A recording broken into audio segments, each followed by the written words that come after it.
Bonjour tout le monde. Petite démonstration aujourd'hui de ce que l'on peut faire avec un compte gratuit sur le système itelescope.net. Donc, je répète, c'est gratuit, il vous donne des minutes pour essayer le système, alors à vous d'en profiter. Alors, une fois que vous aurez créé votre compte avec l'option Try it for free et que vous êtes connecté à votre compte, ça vous donne votre nom d'utilisateur, combien de points vous avez, combien il vous en reste si vous en avez déjà utilisé et combien il reste de jours à votre compte avant qu'il expire. On voit des images en direct de différents observatoires et celui qui nous intéresse est surtout celui du Nouveau-Mexique pour le compte gratuit. Alors en ce moment, je sais que le ciel est clair, je suis allé voir la météo et ça nous permet de constater qu'au point de vue de la météo, tout est très dégagé. On voit même ici la constellation d'Orion dans le coin est en train de se coucher, trop tard pour la prendre en photo. Point de vue des nuages, tout est beau. Donc, aussitôt qu'il y a du rouge, on peut oublier ça. Gaspillez pas vos points là-dessus. Et on voit ici, par exemple, que à cette heure-ci, au point de vue de la couverture nuageuse, de la transparence du ciel, c'est très très bon. Le ciel est peut-être un peu turbulent, mais pour les photos de galaxies, ça dérange beaucoup moins que pour les planètes. Et on ne fait pas de planète ou la Lune avec itelescope.net. Ce n'est pas disponible. Le seul télescope que vous aurez de disponible, c'est le télescope T3 avec le compte gratuit. Et le T3 est un télescope qui a un peu plus qu'un mètre de distance focale. Il faut comprendre que on ne peut pas prendre n'importe quoi avec ce télescope-là. Donc, c'est un télescope qui a un champ de vision bien déterminé. On voit ici que la nébuleuse d'Orion ne rentre pas au complet dans le capteur de la caméra. Il a un champ de vision d'à peu près 28 minutes par 37 minutes. Lorsque vous allez vous connecter au système, avec un compte gratuit, ce qu'on peut faire, c'est ce qu'on appelle du one-click image. Donc, ils vont vous proposer une liste de cibles possibles.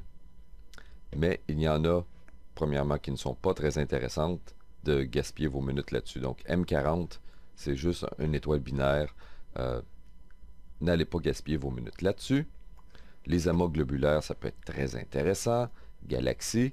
Mais ce qui est important, c'est que, elles soient quand même assez élevées dans le ciel. Donc, au-dessus de 50, c'est quand même très, très bon. 70, c'est très bien. Il faut faire attention parce que dans la liste, il y a des objets qui peuvent être beaucoup trop gros ou beaucoup trop petits pour le télescope. Fait que si on prend par exemple M100, ce qu'il faut faire dans ce temps-là, c'est d'aller vérifier dans Stellarium, est-ce que M100 est adéquate. Bon. Donc, il ne faut pas oublier d'aller vous positionner au bon endroit, c'est-à-dire à peu près sur la côte ouest américaine pour que le ciel soit noir, peu importe où vous êtes situé. Et on fait une recherche sur M100. Donc, type d'objet, galaxie, magnitude 9.40, donc en bas de 10, qui est quand même très bien, mais à peu près 7 minutes de large. Donc, notre capteur avait 28 minutes par 38. Fait que si on prend juste sur un sens, 28 minutes, c'est-à-dire que 7 minutes, ça va remplir un quart de la photo dans un sens et moins qu'un quart de la photo dans l'autre sens. Ça ne sera pas très gros. Ça pourrait être très joli. Je vais quand même la prendre en photo, mais ça commence à être un peu petit pour ce capteur. Donc, essayez quand même de prendre des choses qui vont remplir au moins un tiers à la moitié de la photo. J'ai voulu vous rendre ça un petit peu plus visuel. En bleu pâle, ici, ce que nous avons, c'est le champ de vision de la caméra en minutes. Donc, à peu près 28 par 37 minutes. Et notre objet céleste, qui serait probablement placé au centre par le système itelescope, qui est très très précis, a lui 1, 2, 3, 4, 5, 6, 7 minutes de large par probablement un petit peu moins en hauteur. Les galaxies d'habitude sont un petit peu aplaties, mais disons que même un objet circulaire, ça vous donne une idée de la grosseur de l'objet dans la photo. Donc, il faut vraiment vous le représenter, mentalement, que si vous avez un objet qui a juste 1 minute de large sur la photo, ça serait un petit carreau. Mais si l'objet en a 80 minutes de large, ben là, c'est sûr que vous allez voir le centre de l'objet, vous allez être le nez collé dessus. Mais la photo peut être intéressante quand même, parce que parfois, on retrouve d'autres choses dans la photo. Il suffit parfois dans Stellarium de regarder est-ce qu'il y a d'autres objets à proximité d'M100.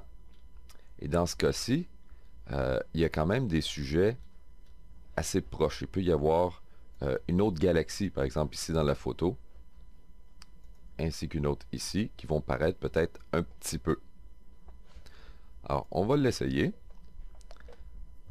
On clique Submit. Et là, toute la procédure de prise de photo va se démarrer. Alors, pour aller voir, ils disent aller voir System Status. Et on peut aller voir tout ce qui est en train de se faire par le système robotisé de l'observatoire, ce qui est quand même très impressionnant au point de vue technique. Tout ce qui va se faire pour que votre photo soit prise. Maintenant, s'il est trop tard, peut-être que le télescope ne va pas démarrer. Peut-être que l'observatoire est à veille de se fermer. Donc là, rendu à 7h50 ce matin, peut-être que c'est un peu trop tard. Si le télescope est occupé, il faut voir combien de temps que la personne a l'intention d'utiliser le télescope. Si c'est juste une image de 10 minutes, ben là, vous attendez qu'elle ait fini son image. Mais ce qu'il faut faire ici aussi, c'est aller voir les réservations. Et lorsqu'il y en a, on peut voir par exemple qu'à 3 heures du matin, heure locale du Nouveau-Mexique, quelqu'un avait l'intention d'utiliser le télescope pendant 30 minutes. Alors, dépendamment d'où vous êtes situé, si c'est au Québec, on est à 3 heures de différence avec le Nouveau-Mexique. Donc là, il n'y a pas de problème, c'était passé. Mais une fois que votre image va être prise, qu'il va avoir suivi toute la procédure, vous allez recevoir votre image par email. Alors là, on voit ici que le télescope a commencé à se déplacer. Il devrait être encore temps pour prendre ma photo de M100.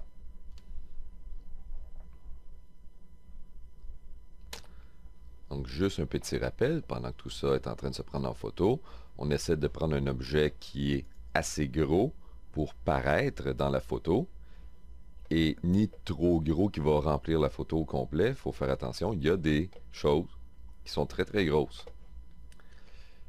Et que la magnitude, autant que possible, soit en bas de 10. Déjà 9.40, vous allez voir, ça va être assez pâle dans la photo. Ça va paraître, mais ça va être un petit peu pâle. Donc des magnitudes en bas de 9, c'est excellent.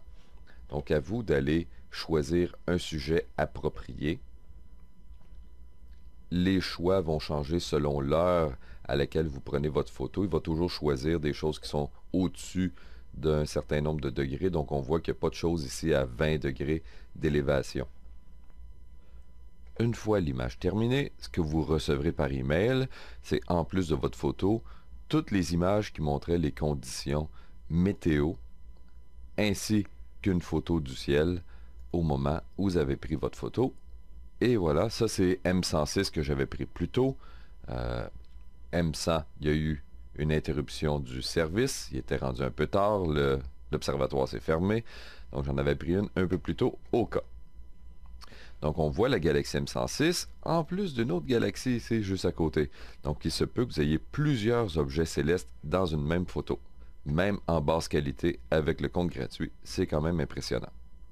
Alors, amusez-vous bien.